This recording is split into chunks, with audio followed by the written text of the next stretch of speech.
Good morning and जय हिंद। मैं शशि द्विवेदी आप सबका स्वागत करती हूँ आपके अपने चैनल जिसका नाम है बायोसाइड। और आज हम लोग पढ़ेंगे सेल ऑर्गेनेल्स लाइसोसोम के बारे में। लाइसोसोम, इसके पहले हम लोगों ने Golgi body, endoplasmic reticulum, ribosomes, mitochondria, chloroplast ये सब पढ़ लिया है। आज हम लोग लाइसोसोम के बारे में डिस्कस करते हैं।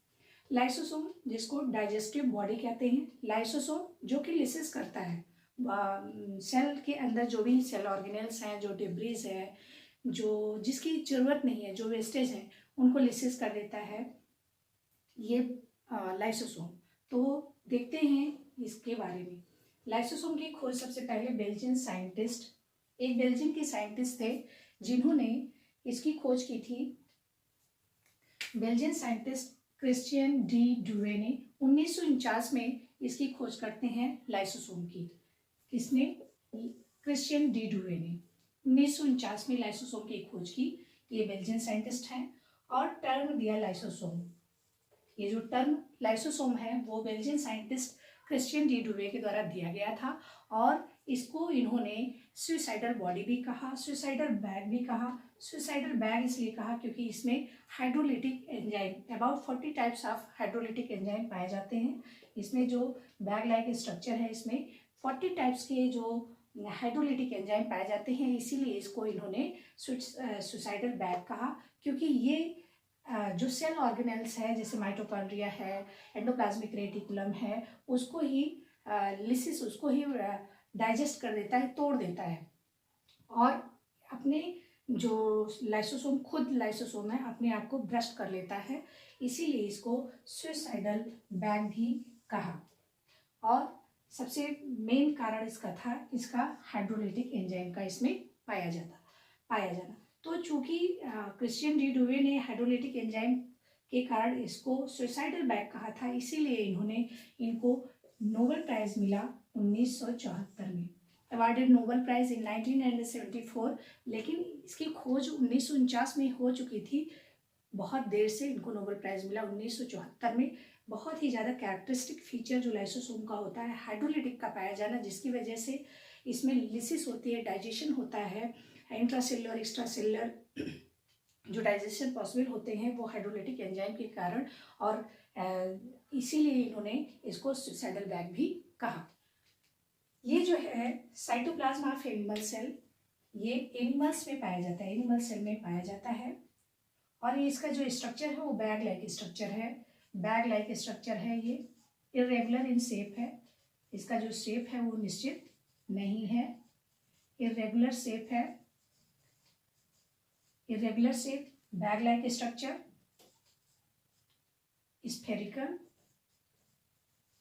स्फेरिकल होता है लेकिन इरेगुलर होता है बैग लाइक स्ट्रक्चर। और इसी में एंजाइम्स जो होते हैं वो भरे हुए होते हैं। इधर इसके ये जो plasma membrane bound cell organelle है, plasma membrane bound cell organelle है, और इसके जो मेम्ब्रेन है उस पर ट्रांसपोर्ट प्रोटीन भी पाया जाता है, जिसकी वजह से ये एंजाइम को ट्रांसपोर्ट कर पाता है, एंजाइम्स को ट्रांसपोर्ट लाइसोसोम से कर पाता है। तो और ये कहाँ पाया जाता है? किडनी में, liver, spleen, brain, mammals, almost all animal cells में ये पाया जाता है। फैगोसाइट्स में पाए जाते हैं, जहाँ पर जो लिसिस ईटिंग का काम ज़्यादा होता है वहाँ पर ये ज़्यादा पाए जाते हैं। फैगोसाइट्स में पाया जाता है। चूँकि पिनेकोसाइटोसिस और फैगोसाइटोसिस होता है, उसको भी हम डिटेल में देखते हैं। Filled with 40 types of enzyme, लगभग 40 प्रकार के एंजाइम इसमें पाए जाते हैं, जैसे हाइड्रोलेजेस, प्रोटीएज, न्यूक्लियस, ग्लाइकोसाइडेजेस, लाइपेज, फास्फोलाइपेज। ये हाइड्रोलिटिक एंजाइम्स इसमें पाए जाते हैं। About 40 types of hydrolytic enzymes found here. कि जो लाइसोसोम है उसमें अबाउट 40 टाइप्स इसके बैग लाइक स्ट्रक्चर है, स्फेरिकल है और सराउंडेड बाय प्लाज्मा मेम्ब्रेन। तो लाइसोसोम में अबाउट 40 टाइप्स एंजाइम्स पाए जाते हैं और ये एब्सेंट होता है ह्यूमन आरबीसी में। ह्यूमन आरबीसी जो है, ह्यूमन आरबीसी में ये नहीं पाया जाता। ह्यूमन आरबीसी और प्रोकैरियोट्स में ये एब्सेंट होते हैं, प्रोकैरियोट्स में भी ये नहीं पाए जाते हैं। जो लाइसोसोम है वो प्रोकैरियोट्स और ह्यूमन आरबीसी में नहीं पाया जाता है। लेकिन जो 40 टाइप्स एंजाइम्स हैं उसमें कुछ बहुत से इंपॉर्टेंट एंजाइम्स हैं जिनका नाम है हाइड्रोलेजेस, प्रोटीएजेस, न्यूक्लिएजेस, ग्लाइकोसाइडेजेस, लाइपेजेस, फास्फोलाइपेजेस, फास्फेटेजेस, सल्फेटेजेस और भी बहुत से हैं, लेकिन कुछ ये इंपॉर्टेंट एंजाइम्स हैं। और ये जो एंजाइम्स हैं इनकी जो नेचर है वो हाइड्रोलिटिक एंजाइम है। ये एंजाइम्स जो हैं वो हाइड्रोलिटिक हैं, हाइड्रोलिटिक इन नेचर। ये एंजाइम्स हाइड्रोलिटिक एंजाइम है, हाइड्रोलिटिक हैं, हाइड्रोलिटिक हैं। और ये जो है एसिडिक पीएच अबाउट 5, इनका जो पीएच होता है 5, तो इस पर ये वो काम करते हैं। जो लाइसोसोमल एंजाइम है वो एसिडिक अवस्था में इसमें जो एंजाइम्स है वो काम करते हैं और इनका पीएच लगभग 5 होता है। लेकिन और इसको एसिडिक बनाए रखने के लिए हाइड्रोजन इसमें पंप होता रहता है। इनका मेन रिस्पॉन्सिबिलिटी है जो लाइसोसोम की, वो रिस्पॉन्सिबल फॉर डिग्रेडेशन का काम करते हैं। जो डिक्रीज होती हैं उनको भी हटाते हैं। लार्ज पार्टिकल्स टेकन बाय फैगो, जो लार्ज पार्टिकल हैं, दो टर्म होता है, एक फैगोसाइटोसिस और एक होता है पिनोसाइटोसिस। फैगोसाइटोसिस में जब जो जैसे सेल है, सेल ऑर्गेनेल है, ये कोई सॉलिड पार्टिकल है, वो सॉलिड पार्टिकल को इनगल्फ करता है, सॉलिड पार्टिकल को इनगल्फ करके ये यहाँ आ गया। अब इसको हाइड्रोलिसिस ब्रेक डाउन करेगा ये यहाँ पर। इस जो engulf of solid particle by any organism और सेल ऑर्गेनेल्स, इसको कहा जाता है फैगोसाइटोसिस। लेकिन अगर ये जो फॉरेन पार्टिकल है ये लिक्विड स्टेट में है, मतलब लिक्विड, किसी लिक्विड चीज को इनगल्फ किया जा रहा है, मान लीजिए ये लिक्विड है, लिक्विड किसी पार्टिकल को लिक्विड स्टेट में जो पार्टिकल है उसको इनगल्फ करके फिर उसका डाइजेशन किया जा रहा है, इनगल्फ ऑफ लिक्विड पार्टिकल्स, तो इसको कहते हैं पिनोसाइटोसिस। पिनोसाइटोसिस, पिनोसाइटोसिस इसमें लिक्विड पार्टिकल को इनगल्फ किया जाता है। फैगोसाइटोसिस इसमें सॉलिड पार्टिकल का इनगल्फ करके डिग्रेडेशन किया जाता है। तो जो लाइसोसोम है वो डिग्रेडेट करता है पिनोसाइटोसिस लिक्विड पार्टिकल्स को भी और सॉलिड पार्टिकल्स को भी, दोनों ही अवस्था में जो पार्टिकल्स होते हैं उनको इनगल्फ करता है और हाइड्रोलाइज कर देता है, डाइजेशन कर देता है उनका। और ये जो लाइसोसोम है ये पॉलीमॉर्फिज्म शो करता है। पॉलीमॉर्फिज्म का मतलब ये होता है, पॉली का मतलब होता है बहुत से, बहुत सी। तो ये जो लाइसोसोम है वो बहुत सी स्टेट में रहता है, कई अवस्थाओं में ये पाया जाता है। तो इसके हम प्रकार को देख लेते हैं, टाइप्स ऑफ लाइसोसोम। लाइसोसोम दो तरह का होता है, एक होता है प्राइमरी लाइसोसोम जो कि स्टोरेज का, इसका जो मेन फंक्शन है वो स्टोरेज का है, जो प्राइमरी लाइसोसोम है। दूसरा है सेकेंडरी लाइसोसोम, मेन जो इसका काम है सेकेंडरी लाइसोसोम का काम है डाइजेशन। इंट्रासेलुलर और एक्स्ट्रासेलुलर दोनों तरह का डाइजेशन जो सेल में होता है वो सेकेंडरी लाइसोसोम के द्वारा किया जाता है। तो सेकेंडरी लाइसोसोम में ही डिफरेंट टाइप्स के एंजाइम्स आपको देखने को मिलते हैं। तो जो प्राइमरी लाइसोसोम है इसकी पहले बात करते हैं, ये स्टोरेज का काम कर रहा है और इसमें कोई भी पार्टिकल या मेम्ब्रेन नहीं पाया जाता है जो कि डाइजेशन में यूजफुल है, जो कि डाइजेशन में जिसकी जरूरत है, ऐसा कोई भी मेम्ब्रेन और पार्टिकल नहीं पाया जा रहा है। Only one types of enzymes found here, तो सिर्फ एक प्रकार का एंजाइम पाया जाता है। कोई भी जो particle contain particles are membrane, कोई भी पार्टिकल जो डाइजेशन के लिए जरूरी होती है वो नहीं पाई जाती है। सिर्फ और सिर्फ एक प्रकार का एंजाइम यहाँ पर पाया जाता है। प्राइमरी लाइसोसोम बनता कैसे है? जो गोल्गी बॉडी है, हमने गोल्गी बॉडी में भी इसको देखा था, जो गोल्गी बॉडी है इसका जो सिस्टर्नी पार्ट है यहाँ पर बडिंग होती है, यहाँ पर बडिंग होती है और ये बाहर आ जाता है। सिस्टर्नी इसकी बडिंग हुई, प्राइमरी लाइसोसोम बना। लेकिन जो इसमें जो एंजाइम पाया जाता है और उसके लिए जो प्रोटीन बनता है वो राइबोसोम बनाता है। राइबोसोम बनाता है प्रोटीन को, फिर एंडोप्लाज्मिक रेटिकुलम में ये जाता है और एंडोप्लाज्मिक रेटिकुलम पर ही राइबोसोम जो पाया जा रहा है वही वही राइबोसोम प्रोटीन को बना रहा है और फिर प्रोसेसिंग हो रही है गोल्गी बॉडी में, और प्रोसेसिंग होने के बाद ये बन जा रहा है लाइसोसोम। तो राइबोसोम, तो उसके प्रोटीन जो एंजाइम बना रहा है, एंजाइम का प्रोटीन बना रहा है राइबोसोम, प्रोसेसिंग हो रही है गोल्गी बॉडी में, उसके बाद एंडोप्लाज्मिक रेटिकुलम में जाता है, फिर गोल्गी बॉडी में प्रोसेसिंग होती है, उसके बाद बन जा रहा है प्राइमरी लाइसोसोम। तो प्राइमरी लाइसोसोम के बनने का मेथड ये है कि ये राइबोसोम में इसका बनता है प्रोटीन, इसका protein, all enzymes are protein, ये होता है all enzymes are protein but all proteins are not enzyme. तो जो भी प्रोटीन लाइसोसोम का प्रोटीन बन रहा है वो राइबोसोम के द्वारा बन रहा है, और फिर ER में ये जाता है, एंजाइम्स यहाँ बनते हैं, उसके बाद गोल्गी बॉडी में जाता है, गोल्गी बॉडी में इसकी प्रोसेसिंग होती है, प्रोसेसिंग हो जाती है, प्रोसेसिंग के बाद प्राइमरी लाइसोसोम बन जाता है, प्राइमरी लाइसोसोम बन जाता है।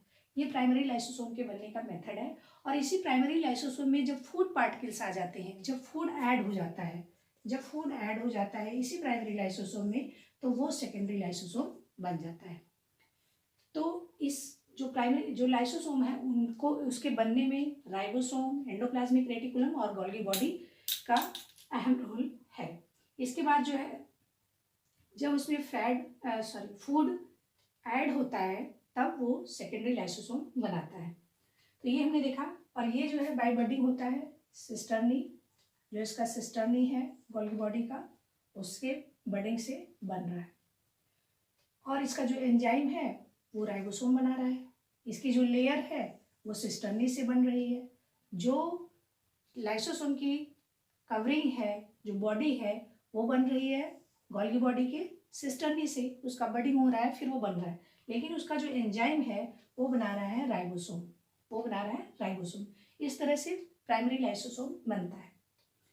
अब हम लोग देख लेते हैं, और जो एंडोप्लाज्मिक रेटिकुलम है इसमें एंजाइम बनता है, उसके बाद गोल्गी बॉडी में जाता है। सेकेंडरी लाइसोसोम में क्या होता है? सेकेंडरी लाइसोसोम का मेन फंक्शन होता है डाइजेशन का काम। तो सारे के सारे जो हाइड्रोलिटिक एंजाइम्स हैं, about 40 types of hydrolytic enzymes यहीं पर पाए जाते हैं। सेकेंडरी लाइसोसोम के डिफरेंट स्टेज जो है उसमें पाए जाते हैं। तो मेन इसका फंक्शन है डाइजेशन का, जबकि प्राइमरी लाइसोसोम का मेन फंक्शन था स्टोरेज का। तो जो सेकेंडरी लाइसोसोम है वो फैगोसाइटिक वैक्यूल भी कहा जाता है। ये फैगोसाइटिक वैक्यूल्स कहा जा रहा है, क्योंकि ये वैक्यूल लाइक स्ट्रक्चर, और जब सॉलिड पार्टिकल ये आ जाता है तो ये ऐसे इनगल्फ कर लेता है। तो ये phagocytic vacuole like structure show करता है, और ये फंक्शन भी वैसा ही करता है। इसीलिए इसको हम फैगोसोम भी कहते हैं, क्योंकि ये सॉलिड पार्टिकल को इनगल्फ करता है और फिर उसको हाइड्रोलाइज करता है। दूसरा होता है डाइजेस्टिव वैक्यूल। डाइजेस्टिव वैक्यूल क्यों? क्योंकि ये यहाँ पर डाइजेशन का काम हो रहा है, डिफरेंट टाइप्स के डाइजेशन हो रहे हैं। ऑटोफैगिक वैक्यूल, इंट्रासेलुलर एक्स्ट्रासेलुलर दोनों तरह का डाइजेशन हो रहा है। इंट्रासेलुलर और एक्स्ट्रासेलुलर हम देख लेते हैं कहाँ कहाँ पर। हम लोग सेकेंडरी लाइसोसोम की बात कर रहे थे। सेकेंडरी लाइसोसोम कितने टाइप से पाया जा रहा है? एक तो रेजिडुअल बॉडी है। जब सेकेंडरी लाइसोसोम अनडाइजेस्टेड फूड, जो अनडाइजेस्टेड फूड है वो इसमें रहता है, तब इसको बोलते हैं रेजिडुअल बॉडी। मतलब जब अनडाइजेस्टेड फूड है, इसके अंदर अनडाइजेस्टेड फूड है, तब ये कहला रहा है रेजिडुअल बॉडीज। और फैगोसाइटिक वैक्यूल इसलिए क्योंकि ये जो सॉलिड पार्टिकल है उसको इनगल्फ कर ले रहा है, तब फैगोसाइटोसिस हो रहा है। लीवर सेल में, कफर सेल में फैगोसाइटोसिस की जो प्रोसेस है वो देखा जा सकता है। और पिनोसाइटोसिस जब लिक्विड स्टेट में, जब लिक्विड में कोई पार्टिकल है, फूड पार्टिकल है या कोई भी फॉरेन पार्टिकल है, उसको इनगल्फ कर रहा है, तो ये पिनोसाइटोसिस है। और जब सॉलिड पार्टिकल को इनगल्फ कर रहा है तो ये फैगोसाइटोसिस कहलाता है। और इसमें लाइसोसोम में इसका डाइजेशन हो जाता है। तो फैगोसाइटोसिस, पिनोसाइटोसिस दोनों ही सेकेंडरी लाइसोसोम में हो रहा है, तब इसको डाइजेस्टिव वैक्यूल कहते हैं या फिर हेट्रोफैगोसोम कहा जा रहा है। ऑटोफैगिक वैक्यूल इसलिए कहते हैं क्योंकि सेल ऑर्गेनेल्स जो होते हैं, cell organelles like mitochondrial cell, like mitochondria, endoplasmic reticulum, इन सबको डाइजेस्ट कर रहा है।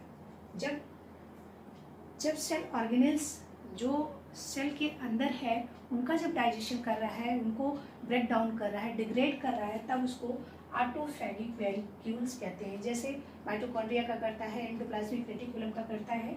तो ये जब मतलब अब ये काम करने की अवस्था में नहीं है या इंजर्ड है, तब इनको हाइड्रोलाइज करके इनको बाहर कर देता है। तो जहाँ पर भी हाइड्रोलिसिस का काम होता है, रिपेयरिंग का काम होता है, वहाँ पर लाइसोसोम ज़्यादा पाया जाता है। जैसे फिजियोलॉजिक जो प्रोसेस है वहाँ पर लाइसोसोम ज़्यादा पाया जाएगा। और पैथोलॉजिक जो प्रोसीजर जहाँ पर हो रहा है, जहाँ पर जैसे मान लीजिए स्किन में है, स्किन डैमेज हो गया, वहाँ पर रिपेयरिंग है, और जो डेड सेल हो गई हैं उनको हटाना है, यहाँ से रिमूव करना है, हाइड्रोलाइज करके हटा देना है। जो यहाँ पे फंक्शन में सेल्स नहीं है उनको हटाना है। तो ये जो पैथोलॉजिक प्रोसेस है वहाँ पर भी लाइसोसोम लार्ज इन नंबर पाए जाते हैं, बहुत ही ज़्यादा संख्या में पाए जाते हैं। इनके अब हम फंक्शन की बात करते हैं। ये तो था स्ट्रक्चर कि प्राइमरी लाइसोसोम और सेकेंडरी लाइसोसोम दो अवस्था में पाया जा रहा है, लेकिन सेकेंडरी लाइसोसोम भी कई पॉलीमॉर्फिज्म लाइसोसोम शो कर रहा है, क्योंकि कई अवस्थाओं में पाया जा रहा है। Residual body, phagocytic vacuole, digestive vacuole, autophagic vacuole, कई फॉर्म शो कर रहा है, इसीलिए पॉलीमॉर्फिज्म कहा जाता है। इसका जो फंक्शन है, मेन फंक्शन है डाइजेशन का ही, हाइड्रोलिसिस का ही। तो इंट्रासेलुलर और एक्स्ट्रा सेलुलर दोनों तरह का डाइजेशन होता है। ये देखिए जो ओवम है और इसका जो